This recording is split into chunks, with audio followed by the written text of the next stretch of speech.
Kalau Anda memang tidak puas JPU, silakan Anda banding. Kami siap untuk bersidang. Hakim tidak pernah memberi kesempatan kepada penuntut umum untuk memperbaiki surat dakwaannya, namun dia melakukannya tanpa ada kesempatan yang diberikan ke hakim. Dengan amar putusan yang sudah ada, itu jelas JPU itu melakukan pengabaian atau melakukan pembelotan hukum. Nah, oleh karena itu maka kami melakukan pra peradilan ini untuk meluruskannya lagi. Apa yang ada di amar putusan itu jalankan JPU. Kalau Anda memang tidak puas, ayo masuk 206. Kita bertarung di pengadilan tinggi. Begitu. Kenapa? Karena sudah tidak ada lagi ruangan untuk bertarung di pengadilan negeri.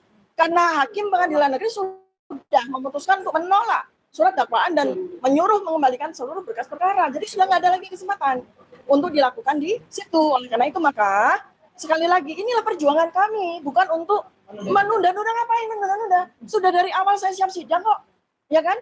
Sekarang kemudian setelah 4 kali bersidang di PN Jaktim hakim menyatakan kalau mau banding, kalau mau jalan lanjut perbaiki banding. Oh ya, ayo mari kita banding. Pada hari ini kami sudah mengikuti persidangan untuk pra peradilan itu dengan acara tadi adalah mendengarkan jawaban dari ahli dari pihak JPU ya. Nah, saya sudah mempersiapkan berkas yang mungkin ini belum diketahui oleh seluruh masyarakat Indonesia, yaitu terkait amar putusan. Jadi berkali-kali kami sampaikan di sini bahwa apa yang saya dan para advokat saya TPDT ini perjuangkan di pra peradilan itu adalah tegaknya hukum. Ya, karena apa yang dilakukan oleh JPU dengan amar putusan yang sudah jelas ditetapkan, ya, bahwa dakwaan saya ini batal demi hukum, tetapi ternyata JPU terus melanjutkan dengan sidang pokok perkara, di mana itu jelas mengabaikan dari hukum yang sudah ditegakkan pada sidang saya terkait dengan perlawanan atau eksepsi saya, ya. Nah, karena itu maka saya bacakan, ya, dari amar putusan setebal 127 halaman ini ada 2 halaman yang paling penting untuk kita ketahui bersama dan itulah kita perjuangkan, ya. Jadi ada 127 nih amar putusannya. Ini halaman 126 ini yang sangat penting, yang tadi diperdebatkan dan mudah-mudahan masyarakat Indonesia juga menyimak dengan baik ya, sehingga ini kita sama-sama belajar ya. Jadi sebelum ada halaman terakhir mengadili, ya, maka ada pertimbangan. Yang paling penting adalah menimbang bahwa berdasarkan pertimbangan tersebut di atas, perlawanan tim advokat terdakwa atau saya mengenai surat dakwaan batal demi hukum beralasan hukum dikabulkan. Ya. Kemudian menimbang bahwa oleh karena perlawanan tim advokat terdakwa bahwa surat dakwaan penuntut umum batal demi hukum dikabulkan. Oleh karena itu, materi perlawanan yang lain tidak perlu dipertimbangkan lagi. Ya. Kemudian menimbang bahwa oleh karena perlawanan tim advokat terdakwa diterima, maka pemeriksaan perkara ini tidak dapat dilanjutkan. Kemudian menimbang bahwa karena perkara tidak dapat dilanjutkan, maka berkas perkara atas nama terdakwa T. Fauziat Yasuma beserta seluruh barang bukti harus dikembalikan kepada penuntut umum. Itulah artinya null and void. Perkara ini dianggap tidak ada, sudah hangus, sudah hancur, sudah ibarat kata bangunan sudah rata dengan tanah. Ya. Maka kemudian memperhatikan sebelum mengadili ya, memperhatikan pasal 75 ayat 2 huruf B, ayat 3 dan pasal 206 ayat 1 Undang-Undang Nomor 20 tahun 2025 tentang Kitab Undang-Undang Hukum Acara Pidana atau KUHAP. Ya. Maka ya ini keputusannya ya, mengadili menyatakan perlawanan dari tim advokat terdakwa dakwaan batal demi hukum diterima. Ya, menyatakan surat dakwaan penuntut umum nomor rek perkara PDM 133 dan seterusnya tanggal 22 Juni 2026 atas nama terdakwa T. Fauziat Yasuma batal demi hukum. Memerintahkan mengembalikan berkas perkara ini kepada penuntut umum. Ya, nah, apa pentingnya pra peradilan ini harus kami perjuangkan? Karena sesungguhnya JPU itu diberikan kesempatan. Ya, yaitu di mana? Di pasal 206, yaitu banding. Nanti advokat kami akan menjelaskan, yaitu banding. Ini yang kami perjuangkan. Kalau Anda memang tidak puas JPU, silakan Anda banding. Kami siap untuk bersidang bukan di pengadilan negeri, tapi di pengadilan tinggi. Itu ya. Jadi sekali lagi ini saya berikan penjelasan jelas kepada seluruh masyarakat Indonesia bahwa Dr. Tifa itu tidak bangkit. Dr. Tifa itu tidak lari. Tetapi kami mempertahankan apa yang jadi amar putusan ini adalah hasil hukum Indonesia. Nah, mengapa JPU justru menggunakan ya pasal 75 ayat 4 yang tidak ada di amar putusan ini? Artinya itu adalah pengabaian hukum. JPU sudah diberi kesempatan tidak digunakan, malah melakukan pengabaian hukum dengan menggunakan pasal 75 ayat 4 yang tidak ada.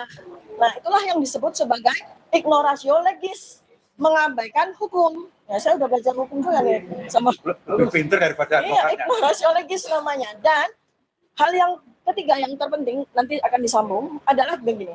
Pada saat sidang perkara, saya sudah jalan selama 4 kali, lalu kemudian eksepsi saya diterima. Mengapa diterima? Karena sudah jelas pada dakwaan ini perlawanan kami dikabulkan karena terjadi 2 error. Satu adalah error in objecto, yang kedua adalah error in persona. Nah, kalau sidang yang di PU ini dilanjutkan, maka terjadi 3 error yang ketiga, yaitu apa? Error in prosedur. Jadi kalau sidang saya ini dipaksakan untuk jalan, ya, maka terjadi 3 error. Apakah kita membiarkan? Apakah kita membiarkan kesalahan demi kesalahan itu terjadi? Maka karena itu kami berjuang pra-peradilan ini. Begitu ya, teman-teman ya. Silakan dilanjutkan. Jadi apa yang disampaikan oleh Dr. Tifa itu begini. Jadi kalau putusan salah mengatakan batal demi hukum, itu artinya kalau penuntut umum itu akan memperbaiki surat dakwaan harus atas perintah atau atas kesempatan yang diberikan oleh hakim. Nah, sepanjang persidangan itu, sepanjang putusan tidak disampaikan itu tidak pernah ada kesempatan. Hakim memberikan kesempatan itu, dia langsung nyelonong aja memperbaiki.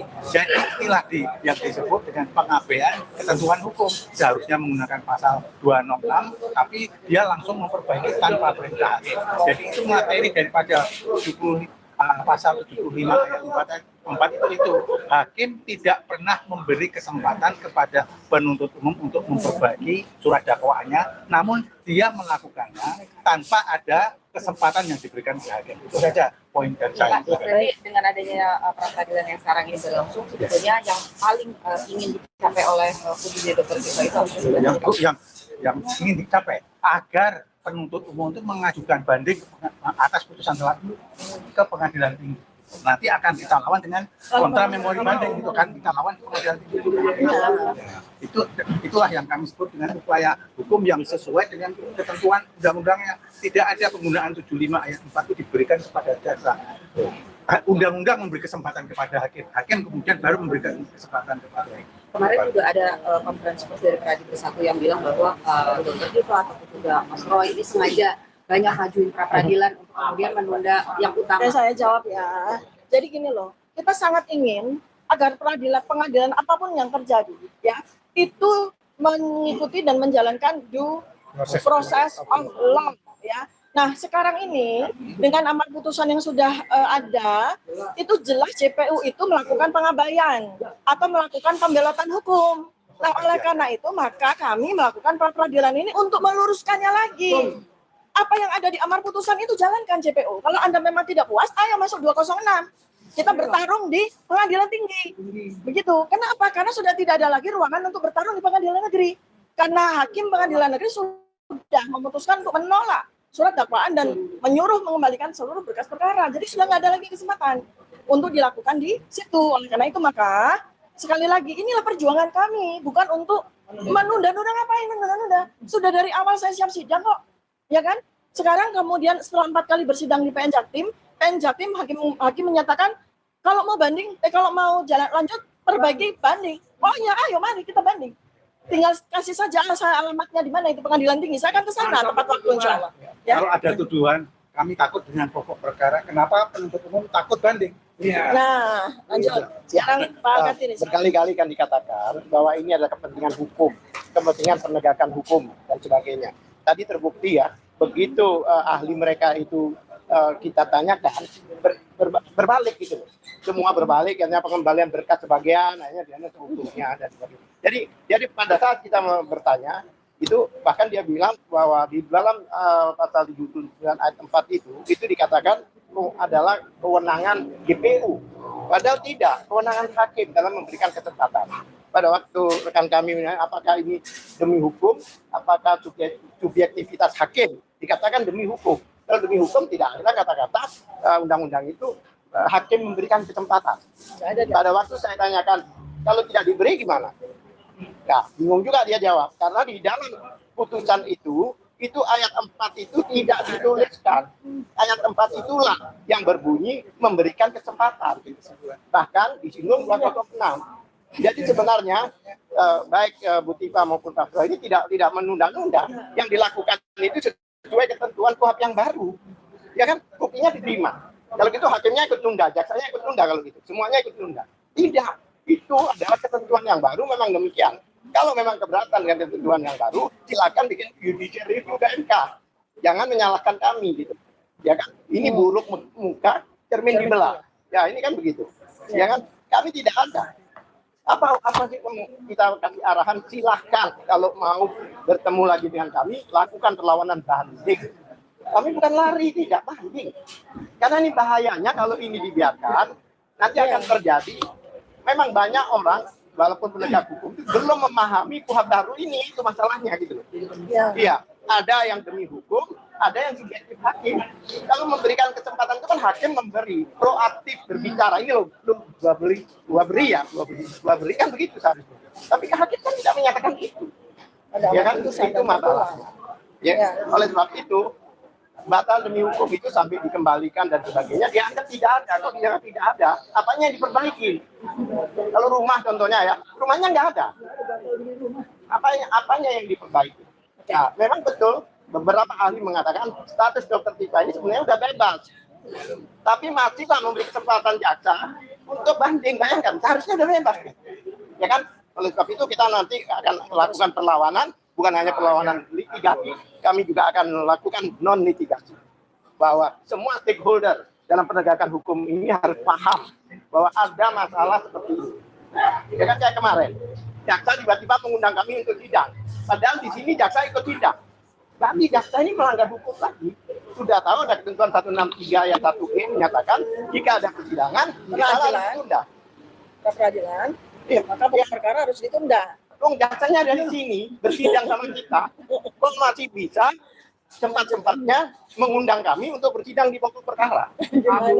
Kalau memang tidak paham, kami beri pemahaman. Iya, anggap aja ini 2 semester untuk mereka. Kalau 1 terlalu sedikit. Ya, saya sekali lagi ya untuk terakhir ini, saya katakan bahwa pada pengadilan PN Jakarta Timur itu saya tidak mangkir ya. Saya ada di situ. Tetapi pengadilan berlangsung terlalu cepat sehingga saya tidak sempat ya. Karena apa? Karena surat itu baru saya terima itu semalam sebelumnya, sedangkan kami sudah siap-siap ongoing ya, OTW ke PN Jakarta Selatan ya. Oleh karena itu kami tergopoh-gopoh semuanya ke PN Jaktim, dan ternyata alhamdulillah hakim memahami bahwa kami sedang bersidang pra peradilan itu di Jakarta Selatan. Makanya pengadilan berlangsung sangat cepat sehingga saya nggak sempat untuk masuk ke ruang pengadilan. Kenapa? Saya lagi menuju ke Jakarta Selatan disuruh ditarik ke Jakarta Timur. Ya, jadi itu yang harus dipahami dan jangan sekali lagi itu dibelokkan menjadi fitnah dan sebagainya. Sekali lagi ya, saya tekankan, setelah amar putusan ini ada di tangan saya, ada di tangan kami, yang kami tunggu itu banding. Yang kami tunggu itu adalah undangan sidang pengadilan tinggi. Itu yang benar. Due process of law-nya itu yang benar seperti itu ya. Kemudian terakhir adalah tentang pra peradilan. Jangan dikira kalau nanti pada akhirnya ketika kita melihat pembelokan itu terjadi lalu kami kemudian pra peradilan lagi lalu dituduh kami melakukan ulur-ulur waktu, sama sekali tidak. Sama sekali tidak. Kami intinya adalah ingin due process of law. Hukum berjalan tegak lurus. Karena itu ketika ada pembelokan sana pembelokan sini, KUHP baru itu memberikan fasilitas untuk melakukan pra peradilan. Itulah yang kami lakukan. Ya. Terima kasih. Assalamualaikum warahmatullahi wabarakatuh. Waalaikumsalam. Saya boleh dikit aja. Saya tadi hadir langsung membersamai Dr. Tifa dan tim. Satu catatan saya, moga-moga ini bisa dimanfaatkan oleh tim hukum Dr. Tifa. Ahli yang dihadirkan oleh pihak termohon tadi, yaitu Dr. Henry Jayadi Padiangan, Dekan Fakultas Hukum Universitas Kristen Indonesia. Tadi banyak sekali pernyataannya yang sebenarnya sangat menguntungkan pihak Dr. Tifa dan juga pihak ahli hukumnya. Jadi silahkan untuk disimpulkan dalam kesimpulan. Karena satu tadi banyak pasal yang dia tidak hafal. Kedua, justru mendukung kalau itu berarti berkas yang 1,5 meter kembalikan. Nah, berarti kembalikan. Jadi itu moga-moga bisa jadi kesimpulan yang baik. Dan yang menarik adalah statement terakhir dari Dr. Tifa tadi. Ya, jadi kalau kami mengajukan pra peradilan lagi, nah itu berarti. tunggu saja ya. Dan kami akan siap, kita akan terus bersinergi antara tim hukum saya dan tim hukum Dr. Tifa. Kita tunggu saja pelaksanaan KUHP dan KUHP yang baru.